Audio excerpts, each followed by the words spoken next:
Hadis riwayat Bukhari wa Muslim. Ta'ala, pertama-tama marilah kita panjatkan puja dan puji syukur kita kehadirat Allah Subhanahu wa taala, di mana Allah Subhanahu wa taala masih berkenan memberikan kita karunia nikmat iman, nikmat Islam, nikmat sehat, nikmat waktu luang, sehingga kita dapat menginjakkan, menghadirkan diri kita, pandangan kita, hati kita, jiwa raga kita semuanya dalam menghadiri pengajian.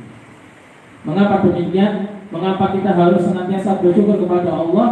Karena kalau tidak karena sebuah hidayah, kalau tidak bukan karena nikmat yang telah Allah berikan kepada kita, maka sungguh kita bukanlah apa-apa di mata Allah.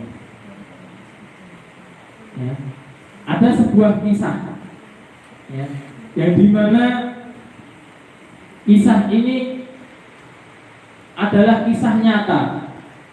Ada seorang yang hafid Quran, 30 juz ia hafal. Bahkan ia menjadi panglima perang. Menjadi panglima perang, memimpin sebuah peperangan. Namun ketika di hadapan matanya dia menghadapi sebuah benteng yang begitu besar, ya, di balik benteng tadi ia melihat ada sosok wanita cantik.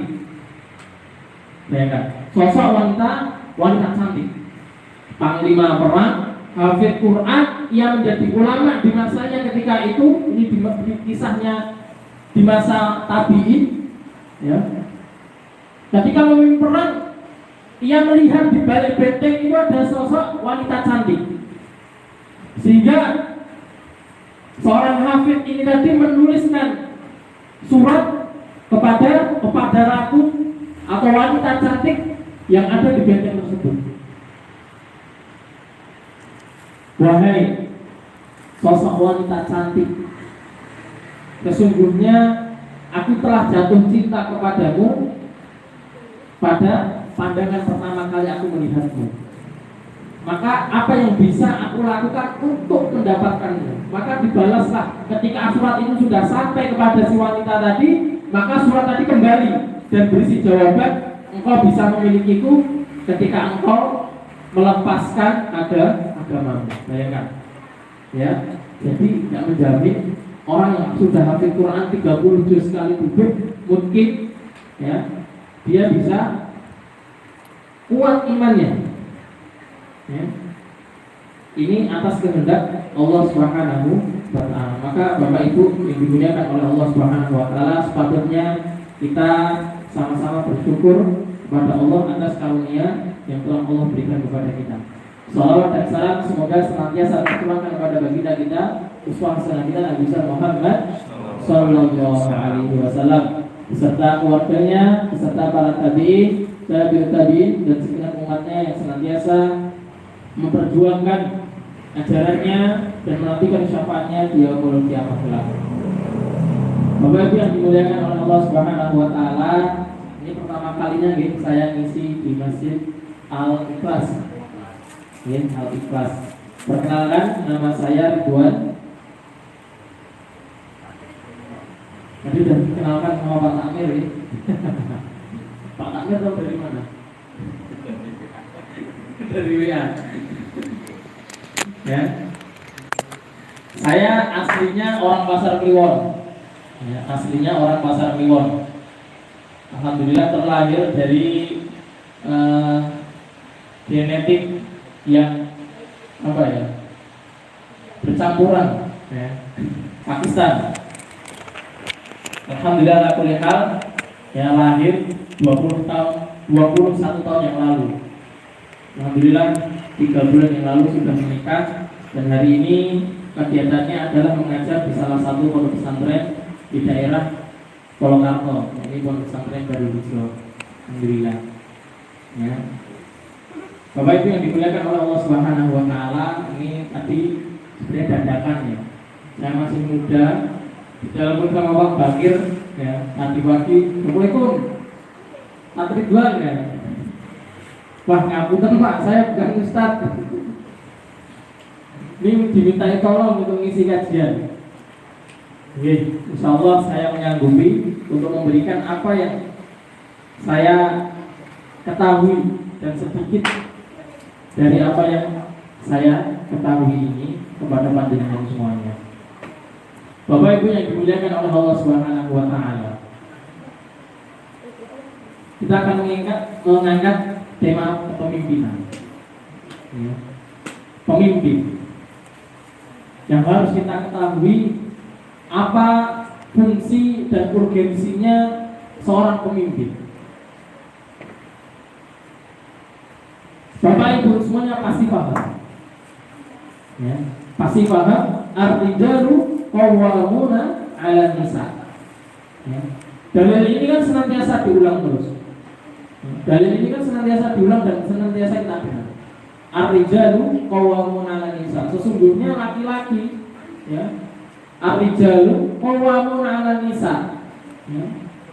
Itu adalah yang memegang kendali atas perempuan. Namun tafsirnya banyak ulama yang mengatakan bahwasanya inilah yang menjadi barometer tolak ukurnya sebagai seorang pemimpin itu bagaimana. Maka Imam Al-Ghazali di dalam kitabnya, ya, di dalam kitabnya tentang Al-Kibr Al-Masbuk fi Al-Nasihah Al-Muluk. Ini mutiara di dalam nasihat-nasihat untuk para penguasa, untuk para pemimpin. Jadi Imam Al-Ghazali ketika dia menuliskan sebuah kitab tadi, yang ia tulis pertama kali bahwasanya ketahuilah pemimpin adalah manusia, dan di setiap jiwa manusia ia terdapat sebuah gumpalan darah atau yang biasa kita sebut dengan hati. Maka di dalam hati tadi itulah menjadi tolak ukur keimanan dan ketakwaan seseorang. Sehingga di selain hati tadi ada juga anggota badan yang dimana anggota badan ini menjadi cabang daripada iman dan takwa. Jadi Bapak Ibu sekarang harus paham bahwasanya iman dan takwa itu letaknya di dalam hati. Iman takwa itu letaknya di dalam hati. Lah, ketika iman dan takwa ini di dalam hati, apakah ia bisa nampak di depan mata? Tidak. Nah, sekarang saya kasih pertanyaan. Panjenengan punya jantung enggak? Punya jantung enggak? Punya. Pernah lihat jantungnya panjenengan sendiri? Hah? Sini Pak, saya bedahnya sini yuk. Rame-rame kita bedah jantungnya. Ada yang mau? Ya, supaya kita bisa melihat real bagaimana bentuk jantung. Panjenengan semua punya hati, tapi apakah panjenengan semua pernah melihat hati panjenengan masing-masing? Tidak pernah. Tapi panjenengan percaya punya hati? Percaya nggak? Percaya. Dan itulah iman dan takwa. Ia nggak nampak. Gak nampak di dalam mata, ketika di hadapan mata kita, di depan mata kita tuh iman dan takwa itu gak pernah nampak. Bagaimana bentuk iman itu gak pernah nampak. Bagaimana bentuknya entok gak pernah nampak. Namun ia bisa dirasakan dengan apa? Di antara cabang-cabangnya tadi. Lah, cabang iman dan takwa itu adalah apa yang ada dalam diri kita, adalah anggota badan. Kita punya mata, kita punya tangan, kita punya jari, kita punya pendengaran dan lain sebagainya, dan itulah cabang-cabang keimanan kita. Dalam arti bagaimana ketika kita sudah mempunyai iman dan takwa, kita bisa menggunakan penglihatan kita dengan sebaik-baiknya.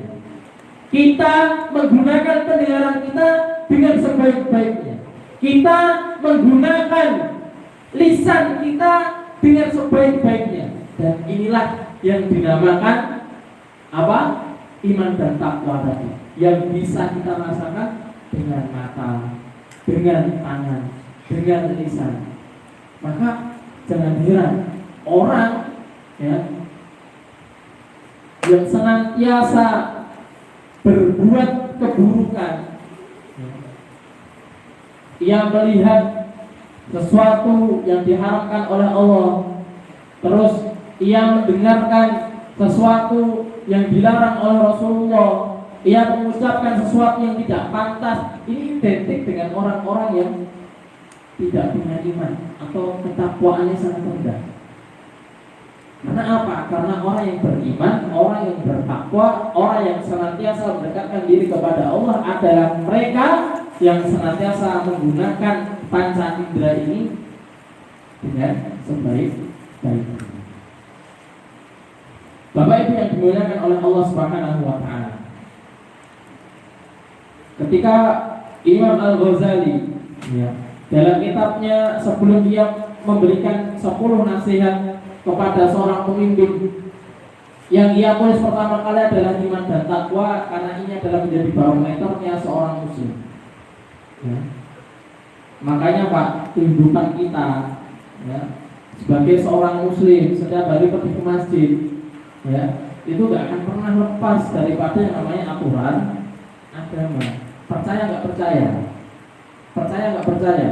Panjenengan makan pun juga sudah diatur di dalam agama. Bagaimana tata cara makan yang baik dan benar sesuai sunnah? Ya, dalam tinjauan sunnah itu seperti apa makan dan minum yang baik. Nggak bisa lepas Pak, Bu. Ya, nggak bisa lepas. Percaya nggak percaya? Panjenengan ya, pakai sendal sekalipun itu juga sudah diatur dalam urusan agama. Ya. Sunahnya pakai sendal itu apa? Kanan dulu, baru kiri. Posisinya apa? Duduk, tak berdiri. Sunah, bayangkan. Panjenengan pakai sendal saja sudah diatur sama agama. Maka jangan sampai di dalam hati panjenengan itu bergumam, alah sidik-sidik ngomong agama, alah sidik-sidik sangkut paute agama. Ya karena inilah kehidupan kita. Lalu kita senantiasa pergi ke masjid, ya panjenengan orang mati, orang meninggal itu kira-kira prosesnya prosesi agama atau prosesi budaya? Prosesi agama, bukan prosesi budaya. Kalau ikuti budaya di Bali, mayat diapakan? Dibakar. Panjenengan mau enggak mati dibakar? Ada yang mau? Enggak mau, karena kita paham bahwasanya ketika kita sudah beragama, paham bagaimana tata cara bersyariat, itu insya Allah semuanya sudah diatur. Orang meninggal, cara mandikannya bagaimana, cara mengurusinya bagaimana, kain kafannya gimana, itu sudah diatur dalam urusan agama. Maka Bapak Ibu yang dimuliakan oleh Allah Subhanahu wa taala, kita dalam kepemimpinan itu kita juga sudah diatur dalam urusan agama. Sehingga Imam Al-Ghazali merangkum sesuai hadis dan Quran ya, sesuai Quran dan hadis dalam kitabnya tadi. Beliau menyampaikan yang pertama adalah seorang pemimpin itu adalah seorang pemimpin yang mempunyai iman dan takwa.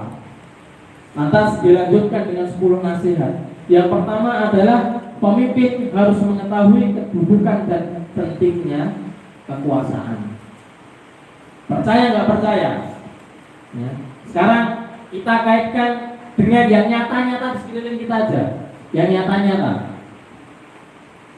Nah, sekarang seandainya kita, nggak usah jauh-jauh lah,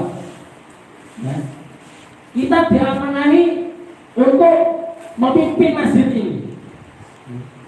Pasti setiap dari kita pengen mempunyai bayangan Panjenengan bisa bayangkan sendiri. Setiap dari panjenengan semua bapak-bapak ini, panjenengan bayangkan sendiri kalau panjenengan diangkat menjadi takmir.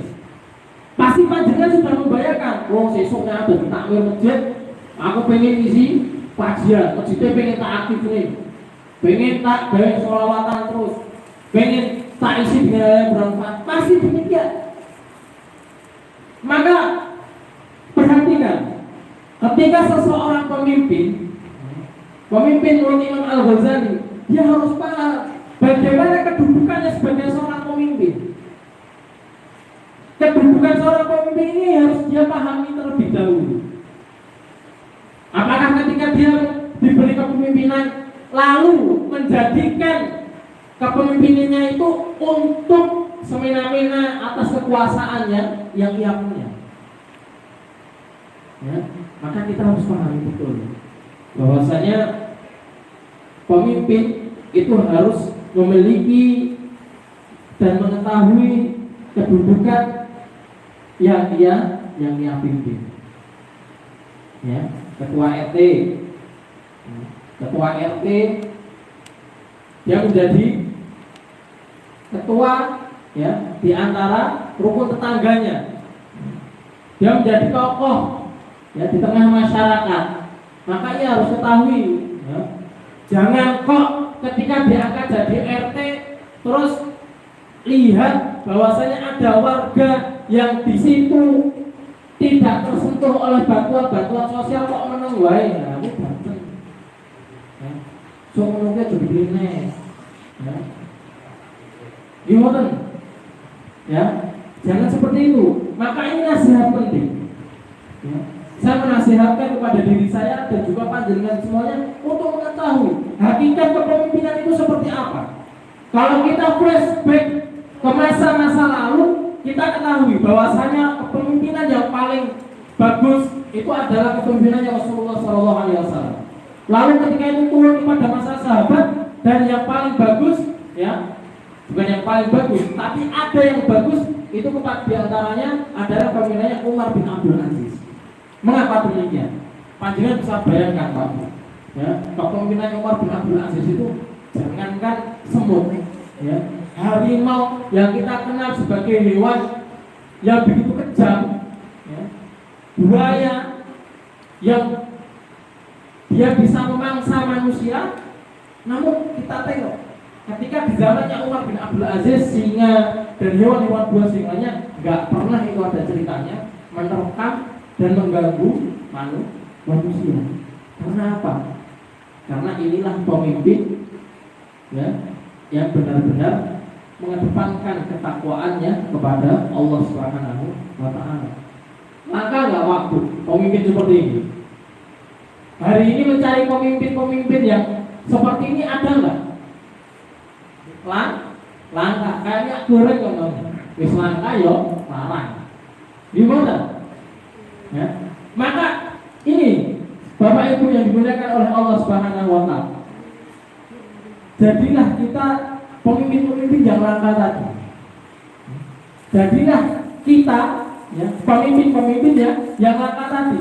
Langka dalam artian langka dalam kebaikan. Hari ini kita lihat bagaimana pemimpin-pemimpin di luar sana, ya, tidak hanya di negeri kita, di luar sana kita bisa lihat bagaimana India hari ini. Ya. India hari ini kan DPR-nya menghina Rasulullah Shallallahu Alaihi Wasallam. Ya. Beritanya yang tadi kami update, ya, kalau panjenengan nggak tahu, di India ada seorang DPR yang dia mengatakan bahwasanya Rasulullah itu mengejarkan sesuatu hal yang tidak baik, ya. Karena ia menikahi seorang wanita di bawah umur. Yang di sini adalah Aisyah radhiyallahu anha, ibunda Aisyah radhiyallahu anha, dan dia menghina-hina Nabi Muhammad. Maka rakyat India ya, tadi pagi mengamuk, ditanya demo sama DPR yang tadi menghina Nabi di India ini. Rakyatnya Muslim mengamuk sama DPR yang tadi menghina Nabi. Walhasil apa Pak Bu? Yang mimpin demo Yang mimpin demo tadi cari orangnya, dihancurkan rumahnya sampai luluh lantak tak bersisa. Jangankan tiangnya, gentengnya saja sudah nggak ada. Ya. Inilah contoh pemimpin yang dimana ia melakukan semena-mena atas apa yang ia kuasai. Ya. Maka Bapak Ibu yang dimuliakan oleh Allah Subhanahu wa taala,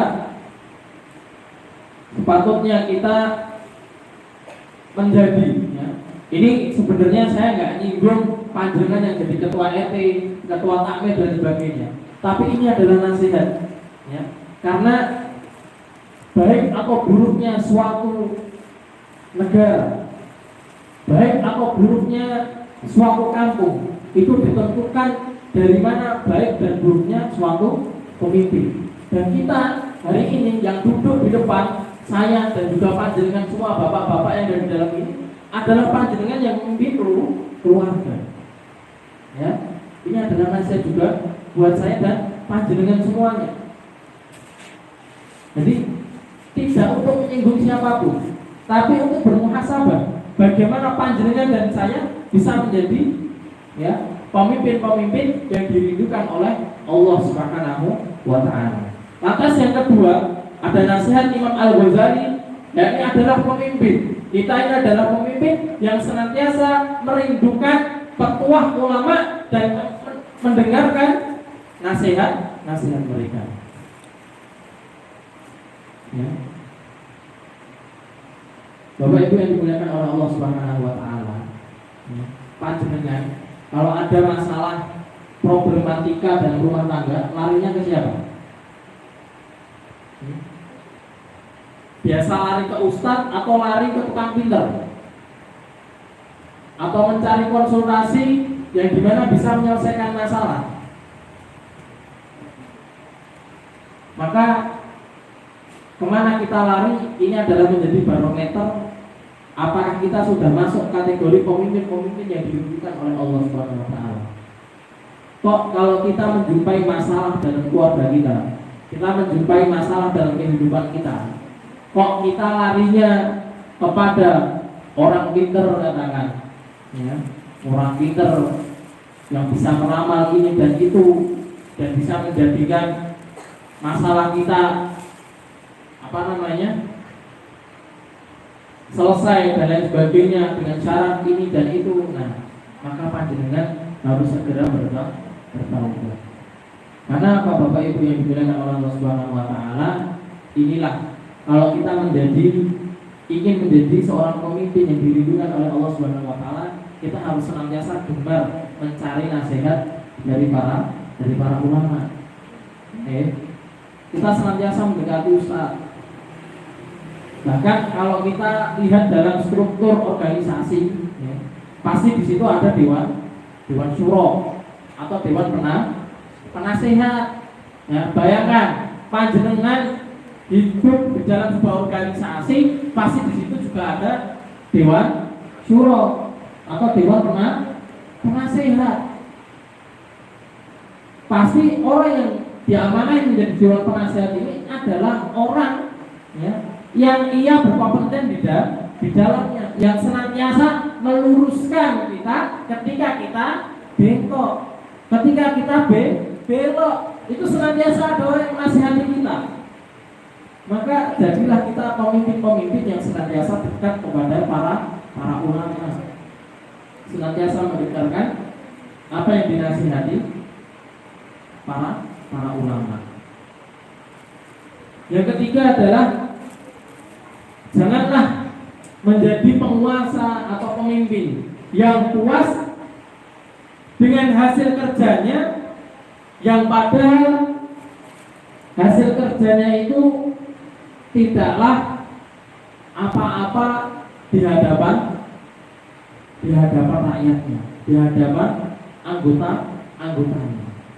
Jadi contoh kecilnya, kita sudah merasa wah, Pak. Dalam merasa wah itu, wah aku nyambut gawe, bojoku sak kok ning klambi, wana wis tak kei sangu, wis merasa puas dengan seperti itu. Namun nyatanya di dalam kacamata istri kita itu melihat pakai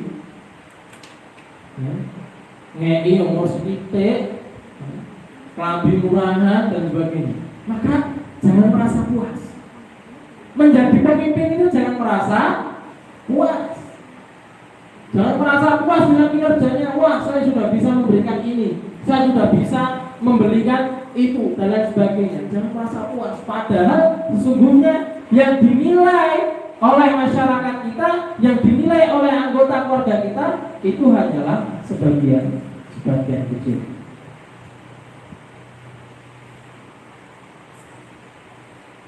Lanjut, yang keempat adalah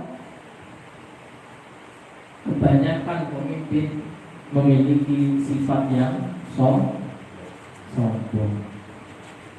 Ini pelajaran buat kita waktu, pelajaran banget, nget.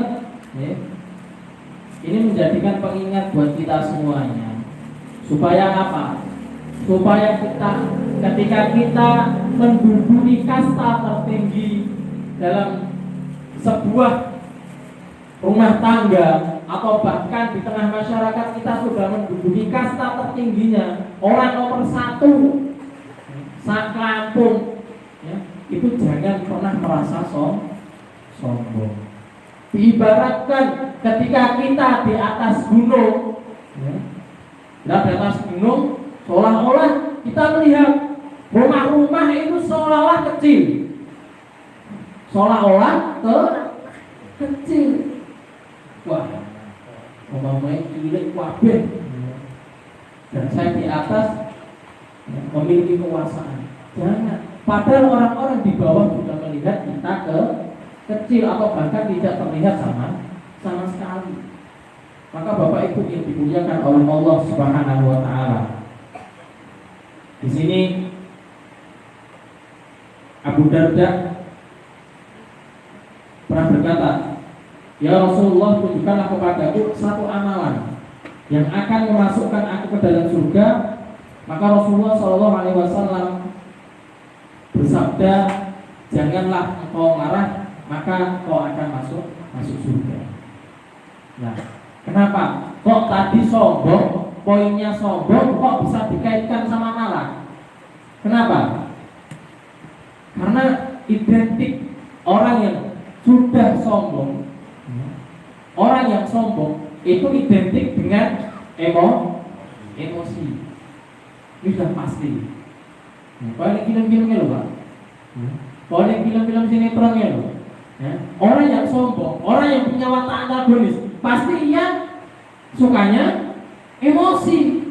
Kalau nggak percaya lihat sinetron habis ini pulang.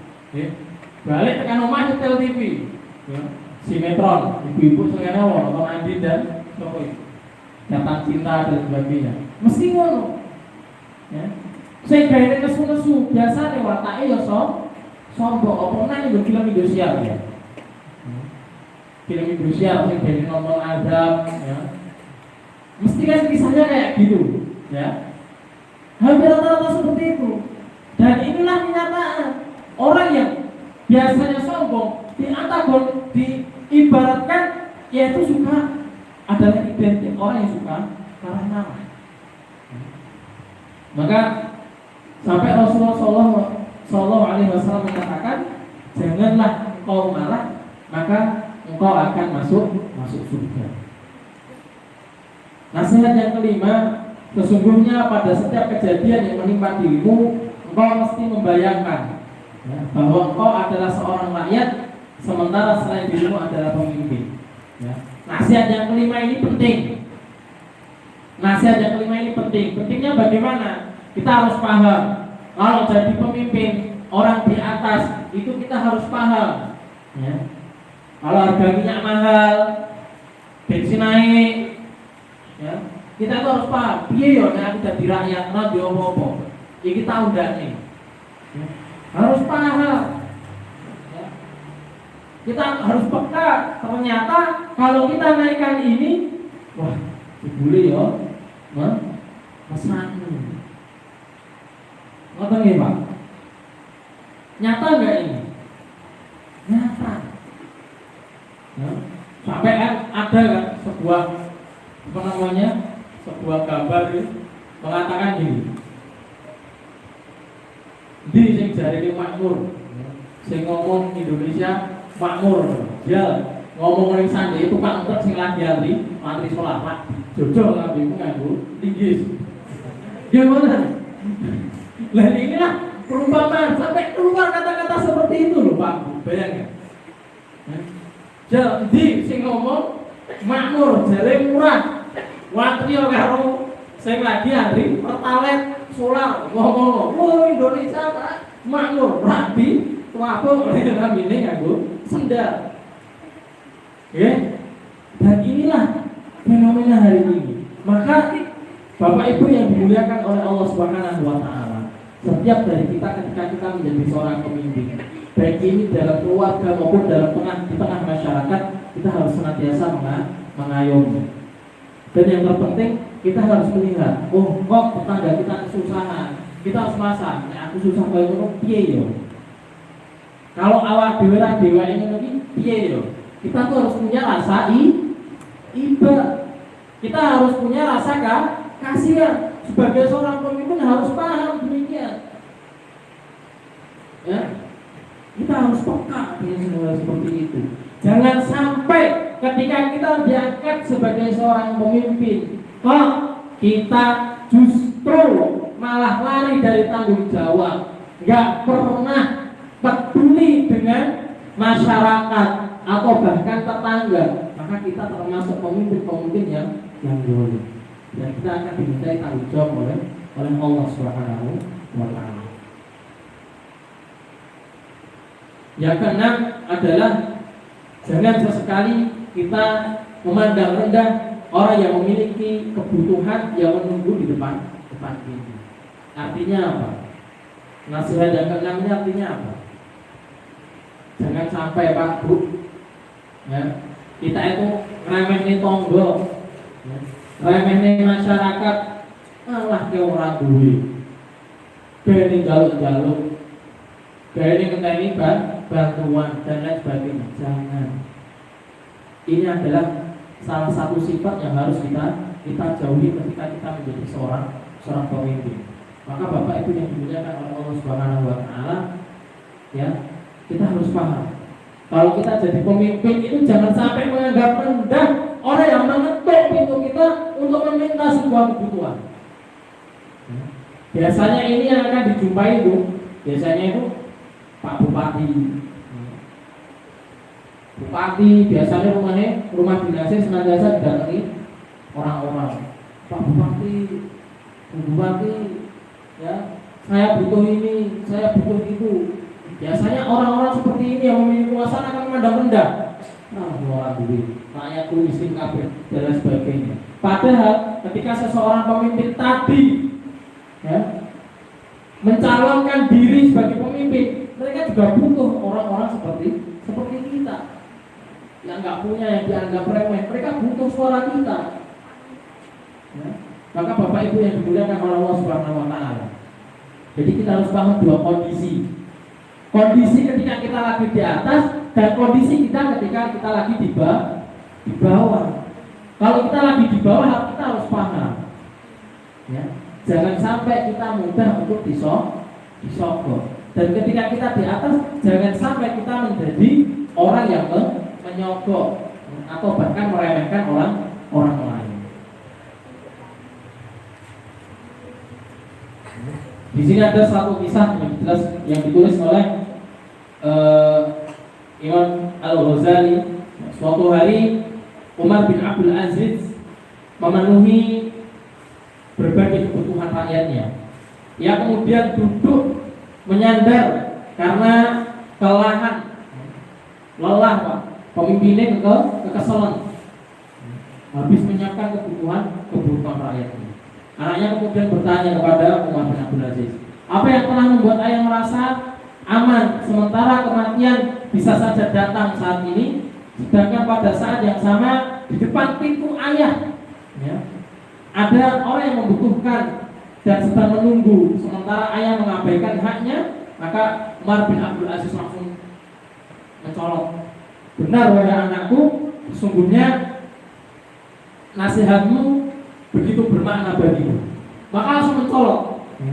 Maka jadi seorang pemimpin itu nggak bisa kalau lidah-lidah. Ya.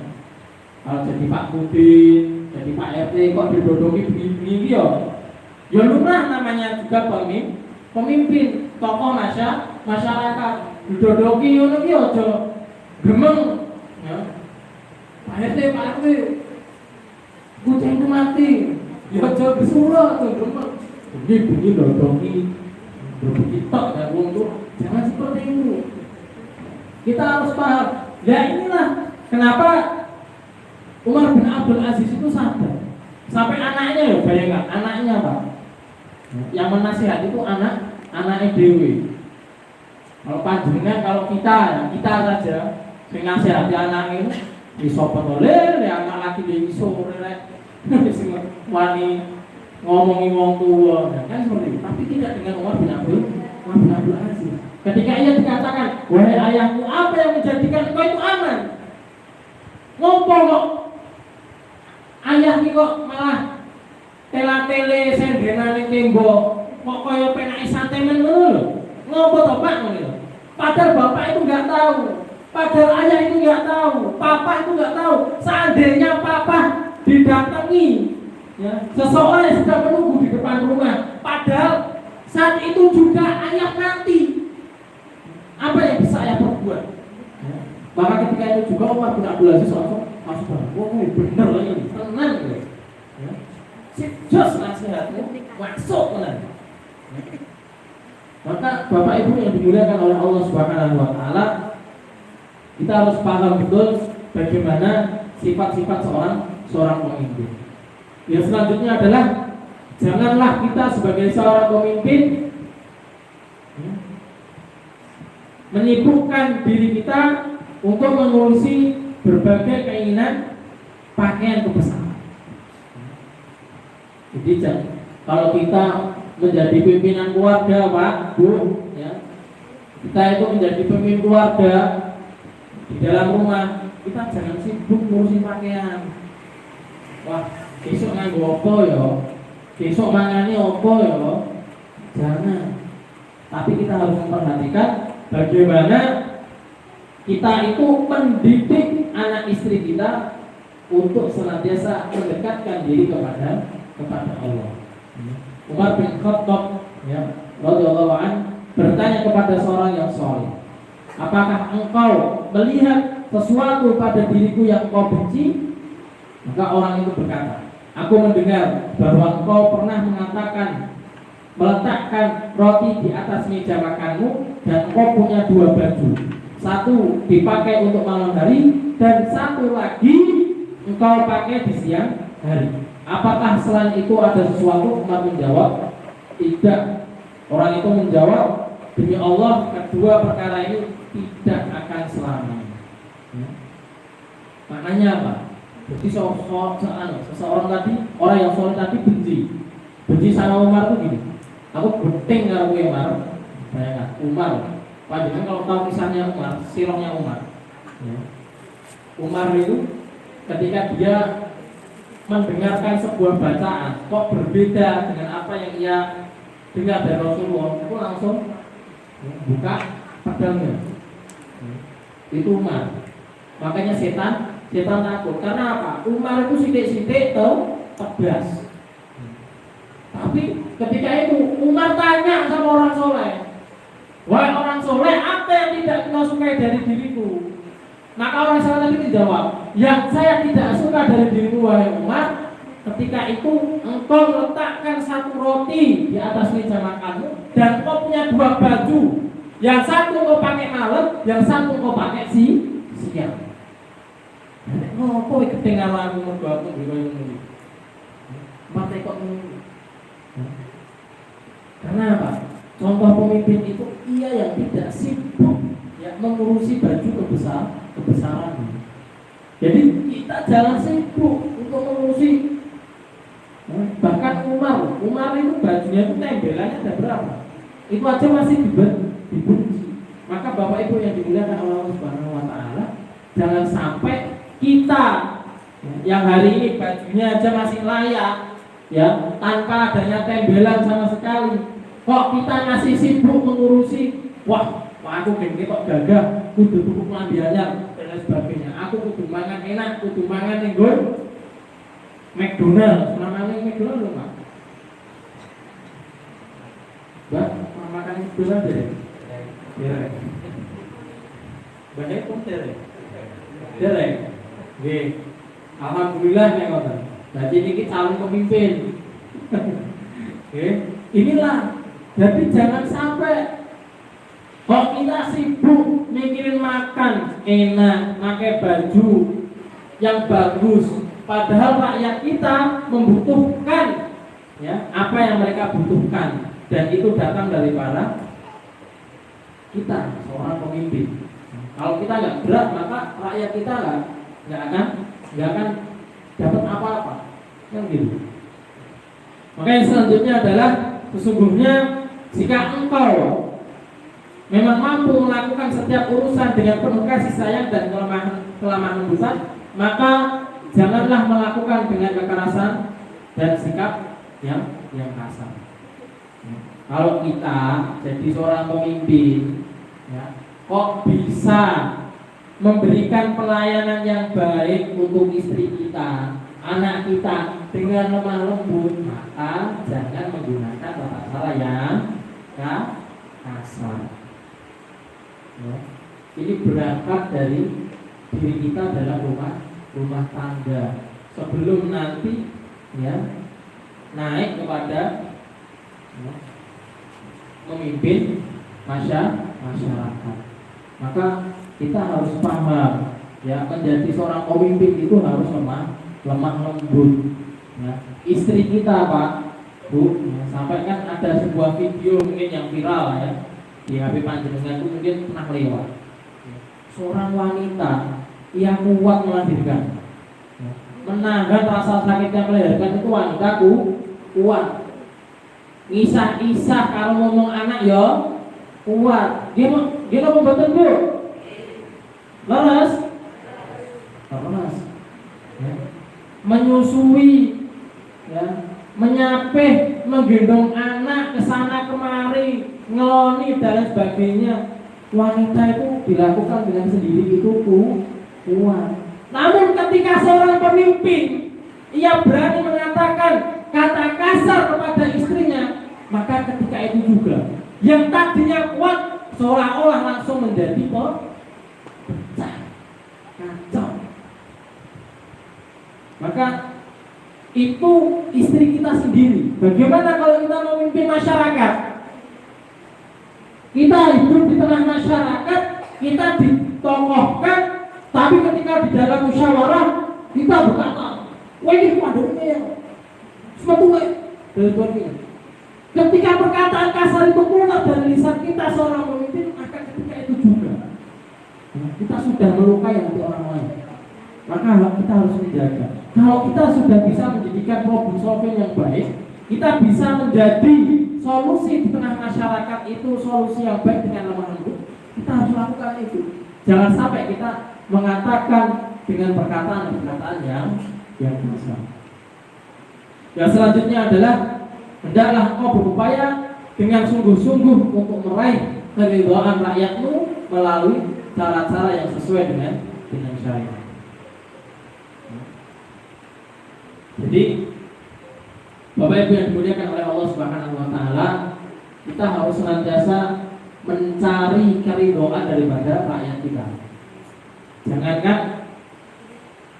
rakyat, kita itu sebagai seorang suami keluar rumah cari nafkah itu harus sesuai atau harus dengan ridho seorang istri. Loh, kenapa demikian tak? Bukannya ar-rijalu qawwamuna 'alan nisa? Iya, betul. Tetapi Pak, kalau panjenengan keluar rumah, kok di saat itu juga istri panjenengan ya merasa bapak neng gitu, orang pamitan nyambut gawe bulan mau mancing, ya boleh ning sawi rene Pak, ini di tulisan, jebule ning ya toh, malah buah kucing. Lagi pae ra golek nafkah malah hangat bau kucing. Ya. Maka kita harus paham, ya.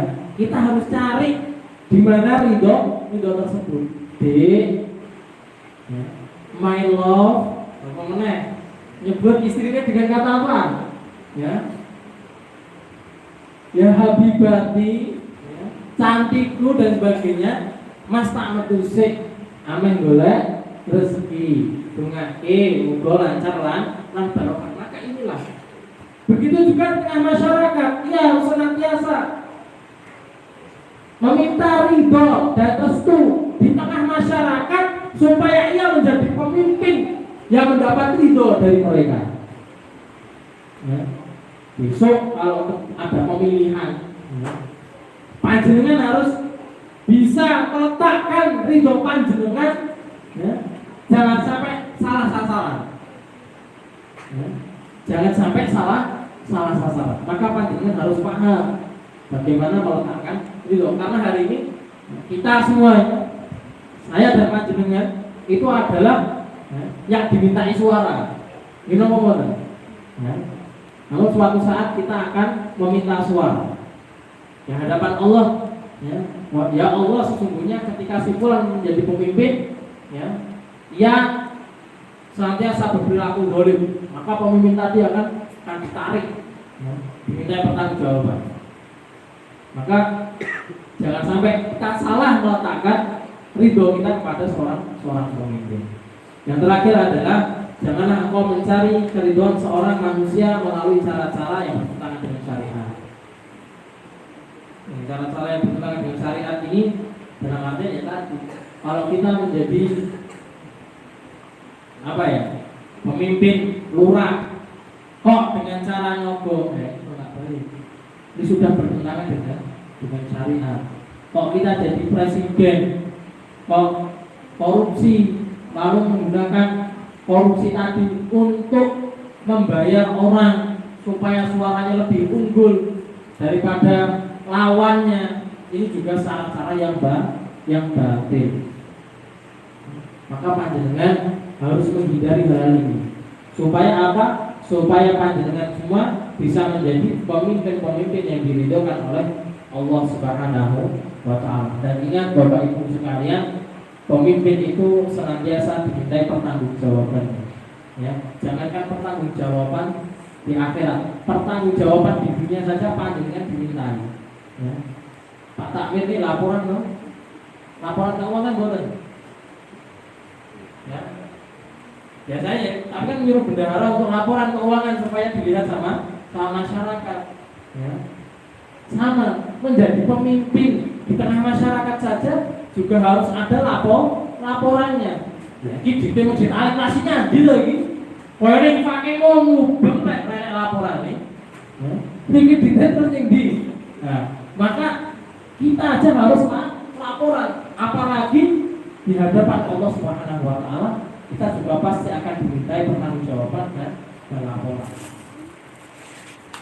Itulah Bapak Ibu yang dimuliakan oleh Allah Subhanahu wa Ta'ala, adalah nasihat-nasihat untuk para pemimpin, di mana kita adalah manusia dan kita semua adalah bagian daripada pemimpin tersebut. Maka yang terakhir Bapak Ibu yang dimuliakan oleh Allah Subhanahu wa Ta'ala, marilah kita semua bisa membawa peradaban Islam ini menjadi peradaban yang lebih baik dan unggul, ya, dengan jalan bagaimana kita bisa menjadi pemimpin-pemimpin yang sesuai dengan apa yang sudah diatur dalam agama Islam. Jangan menjadi pemimpin-pemimpin yang zalim. Jangan menjadi pemimpin-pemimpin yang senantiasa mencari ridho atau mencari suara dengan suara yang batil, dengan suara-suara yang itu tidak diridhoi oleh Allah Subhanahu wa Ta'ala.